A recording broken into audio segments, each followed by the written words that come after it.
இந்த வீடியோல ராகுல் வந்து 6 LPA ஆஃபர் வாங்கியிருக்காரு. ஸோ அவர் எப்படி என்ன அவரை ப்ரிப்பேர் பண்ணிட்டாரு, எப்படி இந்த ஆஃபர் வாங்கினாரு, அவரை பத்தி ஃபுல் டீடைல்ஸ் இதை தெரிஞ்சுப்போம்.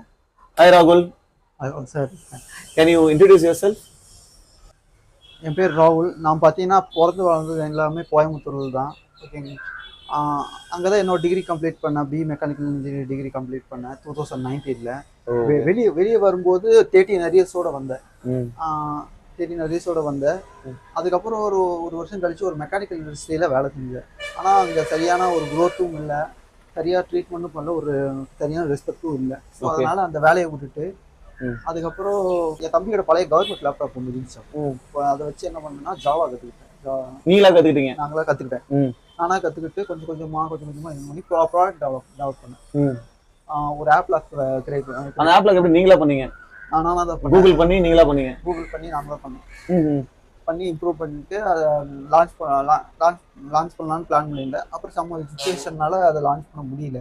ஓகே. அதுக்கப்புறம் எப்படி நீங்க கோர்ஸே எடுத்துக்காம நீங்களா பண்ணீங்களா? கோர்ஸ் எடுத்துக்கணும்னு தோணலையா உங்களுக்கு? ஏதாவது கோர்ஸ் போகணும்னு அந்த சமயத்துல? இல்லை, அது கோர்ஸ் போகிற அளவுக்கு அந்த அளவுக்கு ரிசோர்ஸும் கிடையாது. அதுவும் இல்லாமல் கோர்ஸ் போகிறதுக்கு இன்ட்ரெஸ்ட்டும் பெருசாக கிடையாது. அப்போ வரல, இன்ட்ரெஸ்ட் வரல, கோர்ஸ் படிக்கணும் இன்ட்ரெஸ்ட் வரல. அதுக்கப்புறம் அது 3 இயர்ஸ்க்கு அப்புறம் ஒரு கோர்ஸில் ஜாயின் பண்ணேன். அதுக்கப்புறம் சரி, கோர்ஸில் ஜாயின் பண்ணலாம், ஒரு சர்டிஃபிகேஷன் கோர்ஸ் மாதிரி இருந்தால் கொஞ்சம் பெட்டராக இருக்கும் அப்படின்னு நினச்சி ஒரு கோர்ஸில் ஜாயின் பண்ணேன். அங்கே என்ன சொல்லி கொடுத்தாங்க உங்களுக்கு? அங்கே நான் என்ன 3 வருஷம் கற்றுக்கிட்டேனோ அதை ஏதாவது திரும்ப சொல்லி கொடுத்தாங்க. பெருசாக ஒன்றும் சொல்லிக் கொடுக்கல. அப்புறம் அந்த கோர்ஸ்லேருந்து நான் வெளியே வந்துட்டேன். சரி, அப்புறம் ஏன் வந்து ஒரு கோர்ஸ் பண்ணிருக்கீங்க, அதுல உங்களுக்கு சாட்டிஸ்ஃபேக்ஷன் இல்லை, அதுக்கப்புறம் எப்படி ஃப்ரெஷ்ஷாக ஜாயின் பண்ணணும்னு ஏன் தோணுச்சு உங்களுக்கு? அதுக்கப்புறம் நான் இப்போ கண்டினியூ பண்ணேன். ஏதாவது ப்ராடக்ட் டெவலப் பண்ண முடியுமான்னு கண்டினியூ பண்ணேன்.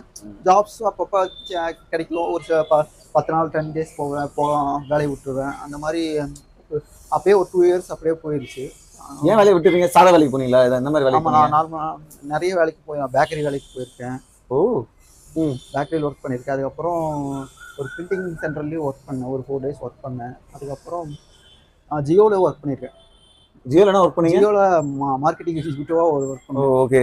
அதாவது ஆப்லாம் டெவலப் பண்ணதுக்கு அப்புறம் போய் மார்க்கெட்டிங் எக்ஸிக்யூட்டிவ் ஒர்க் பண்ணீங்க. நீங்க சாஃப்ட்வேர் கம்பெனிலாம் அப்ளை பண்ணலையா? ஜாப்லாம் இது ஆப்லாம் பண்ணிருக்கீங்கல்ல, சாஃப்ட்வேர் கம்பெனி நீங்க அப்ளை பண்ணலையா?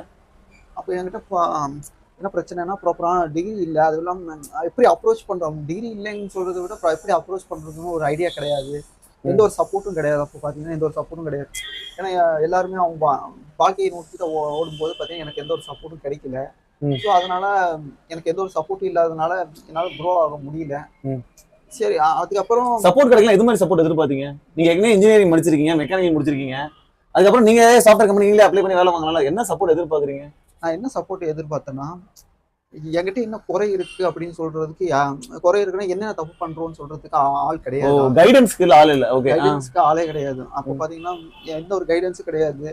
ஸோ அதுக்கப்புறம் பாத்தீங்கன்னா கொஞ்ச நாள் இந்த வருஷம் தான் இந்த பிரிண்டிங் சென்டர் ஒர்க் பண்ணது. அப்புறம் இதுக்கு முன்னாடி ஒரு ஹோட்டல்லையும் வேலைக்கு ட்ரை பண்ணேன். அதுக்கப்புறம் ஈவெண்ட் மேனேஜ்மெண்ட்லயும் வேலைக்கு ட்ரை பண்ணேன். இதெல்லாம் சரியா கிடைக்கல. அதுக்கப்புறம் பிக்கால்னு ஒரு கம்பெனியும் ட்ரை பண்ணேன். ஒரு மெக்கானிக் பெரிய கம்பெனி. எல்லாமே ட்ரை பண்ணிருக்கீங்க போல. நீங்க ட்ரை பண்ணாததான் இல்லை போல. ட்ரை பண்ணிருக்கேன். அதுக்கப்புறம் சரி, எல்லாம் ட்ரை பண்ணீங்க. ஃபைனலா வந்து கோர்ஸும் போயிருக்கீங்க, ப்ராஜெக்ட்ஸும் பண்ணிருக்கீங்க. எந்த விஷயத்துல நீங்க லேக் ஆகுறீங்க அப்படின்றத உங்களால கண்டுபிடிக்க முடிஞ்சா? பேச வர்றது இல்லை அப்படின்னு எங்க அம்மா தான் சொன்னாங்க. எல்லாமே ஓகேடா, உனக்கு பேச வர மாட்டேங்குது, நீ ரொம்ப பயந்த சுபாவமா இருக்க, பேச மாட்டேங்கிற, பேசுறதுக்கு சரியா வர்றதில்லை. ஸோ இந்த மாதிரி விஷயங்கள் ஏதாவது இம்ப்ரூவ் பண்றதுக்கு ஏதாவது இருக்கான்னு எங்க அம்மா எப்பவுமே டெய்லி சர்ச் பண்ணுவாங்க. ஏதாவது கிடைக்குமா, என் பையனும் டெவலப் பண்றதுக்கு ஏதாவது கிடைக்குமான்னு சர்ச் பண்ணிட்டு இருந்தாங்க. டெய்லி சர்ச் பண்ணுவாங்க. ஏதாவது ஒன்று கிடைச்சா இந்த கவர்மெண்ட் ஜாப்க்கு அப்ளை பண்ணு, அந்த மாதிரி எல்லாம் சொல்லுவாங்க. ரயில்வே ஜாப் வருதாமா, அதுக்கு அப்ளை பண்ணி பாரு, இந்த மாதிரி எல்லாம் எங்க அம்மா சொல்லுவாங்க. நிறைய ஐடியா சொல்லியிருக்காங்க. அதுக்கப்புறம் என்னாச்சு, அதுக்கப்புறம் தான் யூடியூப்ல ஃப்ரெஷ்கேட்டோடைய இது வீடியோவை பார்த்தோம். பார்த்துட்டு எங்க அம்மா சொன்னாங்க, இதை பாடுறா, இந்த மாதிரி பண்றாங்க, நீ வீடியோ பாரு, பார்த்துட்டு ரிவ்யூ சொன்னதுக்கு நான் வீடியோ பார்த்தேன். பார்த்ததுக்கு அப்புறம் எனக்கு பிடிச்சிருந்துச்சு. நீங்க ஏற்கனவே கோர்ஸ் பண்ணிருக்கீங்க, ஃப்ரெஷ்கேட் ஒரு யூடியூப் பார்த்த உடனே எப்படி உங்களுக்கு நம்பிக்கை, எப்படி உங்களுக்கு பிடிச்சிருந்துச்சு? நான் சொன்னப்பா இங்கே பார்த்தீங்கன்னா என்ன சொல்ல, இங்கே கம்யூனிகேஷன் நல்லா டெவலப் பண்ணி கொடுப்போம். நம்ம எப்படி பேசுறது, அப்படி எப்படி கரெக்டாக பேச வைக்கிறது, எப்படி ஒரு ஒரு கரெக்டான பாதையில போறது அப்படின்றத நம்பிக்கை வந்துச்சு. ஸோ அதுக்கு அதனால வந்து சேர்ந்தீங்க. சரி, இப்போ ஃப்ரெஷ் கைட்டு உங்களை என்ன மாற்றங்கள் கொண்டு வந்துச்சு இதுல? முதல்ல பார்த்தீங்கன்னா இன்ஃபீரியாரிட்டி காம்ப்ளெக்ஸை பிரேக் பண்ணது ஃப்ரெஷ் கைட்டு. ஓகே. அதாவது நிறைய பேர் என்ன சுற்றி சொன்னாங்க, எல்லாரும் சொல்றது தான். நீ என்ன சொல்ல போனாங்கன்னா உன்னால் ஒரு சில பேர் என்ன சொன்னாங்க, முடியாதுன்னு சொன்னாங்க. இது முடியாது, இதை இந்த ஜாப் உன்னால பண்ண முடியாது அப்படின்னு சொன்னாங்க. ஸோ ஆனால் எனக்கு எல்லாம் முடியும், ஆனால் எனக்கு something I want need. So என்ன ஒரு தேவைப்படும், ஏதோ ஒரு விஷயத்துல நம்ம கொஞ்சம் லேகாக இருக்கும். ஸோ ஒரு விஷயம் தேவைப்படுதுன்னு யோசனை பண்ணால் அப்போ தான் எனக்கு கம்யூனிகேஷன் லேகாக இருக்குது அப்படின்னு நான் தெரிஞ்சுக்கிட்டு அந்த இங்கே வந்து பார்த்தீங்கன்னா கம்யூனிகேஷன் ஸ்கில்லை நல்லா டெவலப் பண்ணிட்டு, ஸோ அதுக்காக ப்ராப்பராக இந்த ஃப்ரெஷ் கைட்டில் பார்த்தீங்கன்னா ப்ராப்பராக ஆடியோ ரெக்கார்ட் பண்ணுறது, ப்ராப்ளம் சால்விங், இந்த மாதிரி விஷயங்கள் பண்ணுறது ஆக்டிவிட்டிஸாக இருக்கும். அப்புறம் வாரத்துக்கு 2 வாட்டி ஹேக்கத்தான் பண்ணுற விஷயங்கள் ஆகட்டும். அப்புறம் யூடியூப்ல வீடியோ போடுறது. இதுக்கு முன்னாடி நான் ஆப்லாக்காக பண்ணியிருக்கேன், அந்த அளவுக்கு பெட்டராக பண்ணதில்லை. இங்கே வந்ததுக்கு அப்புறம் தான் ஏன்னா தமிழ்லேயே பார்த்தீங்கன்னா யூடியூப்ல வீடியோ போட முடியாது. ஏன்னா இங்கே வந்ததுக்கப்புறம் இங்கிலீஷ்லேயே ஓரளவுக்கு நல்லா வீடியோ போட ஆரம்பிச்சேன். நான் வீட்லேயே சொன்னாங்க நல்ல இம்ப்ரூவ்மெண்ட் இருக்கு, நான் யூடியூப்ல இங்கிலீஷ்லேயே வீடியோ போடுறேன்னா வந்து நீங்க சிலம்பலாம் வர கத்துக்கிட்டீங்க, சிலம்பலாம் சுத்த ஆரம்பிச்சிங்க, நிறைய பேரோட பழக ஆரம்பிச்சு அதை இன்ட்ராக்ட் பண்ணதுனால இன்ட்ராக்ஷனும் கிடைச்சதுனால நிறைய பேர் என்ன நினைச்சிருக்காங்க, காலேஜ் போனாதான் இந்த இன்ட்ராக்ஷன் கிடைக்கும்னு நினைச்சிருக்காங்க. அப்படியெல்லாம் எங்க நல்ல குரூப் ஆஃப் பீப்புள்ஸ் எங்க இருந்தாலும் அந்த இன்ட்ராக்ஷன் கிடைக்கும். அந்த இன்ட்ராக்ஷன் எனக்கு 27 இயர்ஸ் காலேஜ் படிச்சதுக்கு அப்புறம் கிடைச்சது எங்கேன்னு கேட்டீங்கன்னா அது இங்கே தான். ஃப்ரெஷ் கைட்ல நல்லா கிடைச்சிது. ஸோ அங்கே எல்லாரு கூடயும் பேசினேன். நல்லா ஒரு சில பேர் ஒவ்வொரு கைடன்ஸ் கொடுத்தாங்க. இப்படி இப்படி கரெக்டாக நீங்கள் இப்படி நடக்கும் ப்ரோ, நீங்கள் இப்படி பேசுங்க ப்ரோ. ஒவ்வொருத்தரும் ஒவ்வொரு ஐடியா சொன்னாங்க. இந்த குரூப் ஆஃப் பீப்புள்ஸோட பேசும்போது ஒவ்வொருத்தரும் ஒவ்வொரு விதமாக கைட் பண்ணாங்க, என்னை எப்படி மாற்றிக்கணும், எப்படி கரெக்டாக இருக்கணும் அப்படின்னு சொன்னாங்க. இதுவும் இந்த இடத்துல எனக்கு ஒரு ப்ளஸ் பாயிண்டாக இருந்தது. ஓகே, இப்போ நீங்கள் ஒரு கம்பெனிக்கு நான் ரெஃபர் பண்ணும்போது இந்த இன்டர்வியூ போகும்போது உங்களுக்கு எப்படி இருந்துச்சு ஃபீலு? ஏன்னா நான் மார்க் இன்டர்வியூலாம் உங்களை பண்ணேன், நீங்கள் அந்த டாஸ்க்லாம் முடிச்சிங்க.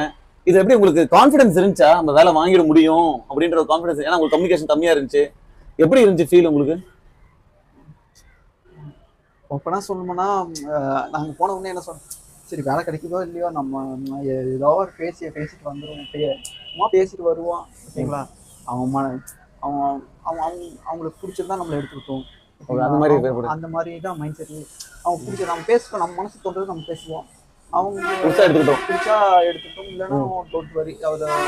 அது ஒரு லேர்னிங் தான் அப்படியே, அது ஒரு லேர்னிங் தான், ஒரு எக்ஸ்பீரியன்ஸ் தான் சொல்லிட்டு அப்படியே வந்துடுவோம். ஒன்றும் பிரச்சனை இல்லை, நோ ப்ராப்ளம் அப்படின்னு நினைச்சோம். இன்டர்வியூ எப்படி போச்சு? முக்கியமாக பார்த்தீங்கன்னா என்னோட ப்ராஜெக்ட்ஸ் தான் அதிகமாக கேட்டாங்க. ப்ராஜெக்ட் பற்றி முன்னாடி பண்ண ப்ராஜெக்ட்ஸ் கேட்டாங்க. ஸோ ஏற்கனவே முன்னாடி 2 ப்ராஜெக்ட்ஸ் பண்ணியிருந்தேன். ஆப் லாக் பண்ணியிருந்தேன், அதுக்கப்புறம் ஒரு ஃபுட் டெலிவரி ஆப் பண்ணியிருந்தேன். ஃபுட் டெலிவரி ஆப் பண்ணியிருந்தேன். ஜாப் கிடைக்கிறதுக்கு இன்னும் கொஞ்சம் ஈஸியாக அமைஞ்சது காரணம் அந்த ப்ராஜெக்ட்ஸும் சேர்த்து தான் சொல்லலாம். இந்த இன்டர்வியூ போகும்போது உங்களுக்கு வந்து அந்த கொஞ்சம் நர்வஸ்னஸ் கம்மியாக தான் இருந்துச்சு?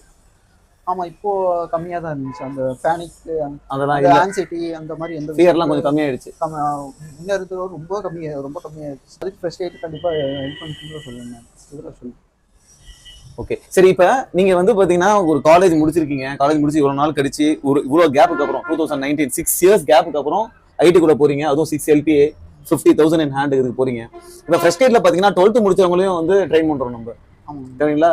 ஸோ நீங்க உங்களுடைய டேக் என்ன? இந்த மாதிரி காலேஜ் போய் படிக்கிறதுக்கும் ஃப்ரெஷ் கைட்லயே 12th முடிச்சு டேரக்டா வந்து படிக்கிறதுக்கும் என்ன டேக்? உங்களுடைய ஒப்பீனியன் என்ன? என்னோட ஒப்பீனியன் என்னன்னு கேட்டீங்கன்னா, நாங்கள் இருக்கும்போது இதெல்லாம் இல்லைங்கிறது தான் ஒரு வருத்தமான விஷயமா இருக்கு. ஏன்னா அப்போ அந்த மாதிரி ஃபெசிலிட்டிஸ் கிடையாது, எங்களுக்கு கைட் பண்ணுறதுக்கு யாரும் கிடையாது, ஒரு ப்ராப்பர் கைட்லைன்ஸ் கிடையாது. ஆனால் இப்போ பார்த்தீங்கன்னா ஃப்ரெஷ் கைட்டுங்க ஒரு விஷயம் இருக்கிறதுனால இப்போ வர ஜென்ரேஷன் பார்த்தீங்கன்னா நல்லா படிக்கிறாங்க.